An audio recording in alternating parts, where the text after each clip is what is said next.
Agenouillé au milieu du jardin de son enfance, Albin respirait à plein poumon. L'odeur des roses que sa mère taillait avec une minutie presque maladive. Le bois humide de la forêt qui encerclait la propriété et un lointain effluve des cigares de son père. L'homme ouvrit les yeux. Face à lui, l'imposante bâtisse où il avait grandi le fixait d'une ombre accusatrice. Il reconnut l'escalier qui menait au porche, ainsi que la porte d'entrée au petit carreau jauni. Son regard glissa en suivant la rambarde en sapin jusqu'à la balançoire, où il avait l'habitude de jouer avec ses amis. Quelque chose entre ses mains détourna son attention. Une boîte, grossière dans son ouvrage, épurée de tout ornement. La largeur d'une cuillère à café et la hauteur d'un gros livre. Il la serrait de toutes ses forces sans en comprendre le sens, terrifié à l'idée de l'ouvrir. Albin Duval savait, par intuition, ce qui se trouvait en son sein. Une petite voix murmurait à l'intérieur de l'écrin. D'abord un souffle, une complainte que le vent balaya.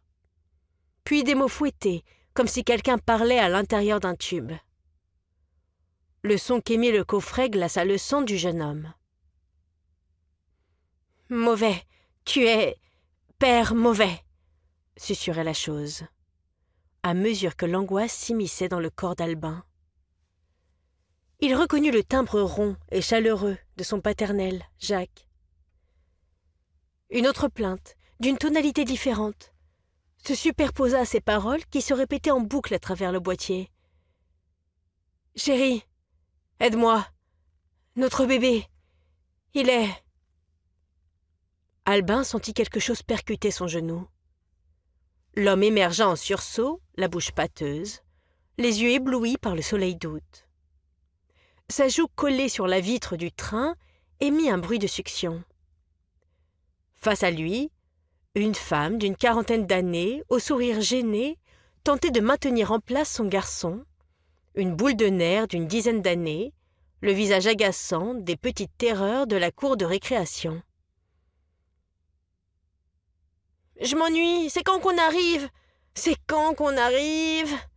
criait-il en balançant ses pieds en avant comme pour se propulser hors de son siège. Deuxième coup dans la rotule. Albin grinça puis déplia son corps meurtri par une mauvaise posture. « Je suis vraiment désolée, » dit la femme en s'adressant à lui. « Tu arrêtes, Bastien. Excusez-le, la patience ce n'est pas son fort. Il tient ça de son père. » Ces mots dégageaient un mélange de profonde fierté et d'immense gêne. Albin s'étonnait toujours de voir que même dans leurs pires actions, les parents vouaient un culte à leurs enfants. Sera-t-il comme ça avec sa future progéniture? Il l'espérait. Quand Albin eut fini de s'étirer tout en esquivant les coups de chaussure de la petite peste, la mère dégaina l'arme de tout adulte en détresse. Autoriser son gamin à jouer sur le smartphone. La jeune femme esquissa un rictus soulagé à son voisin de voyage.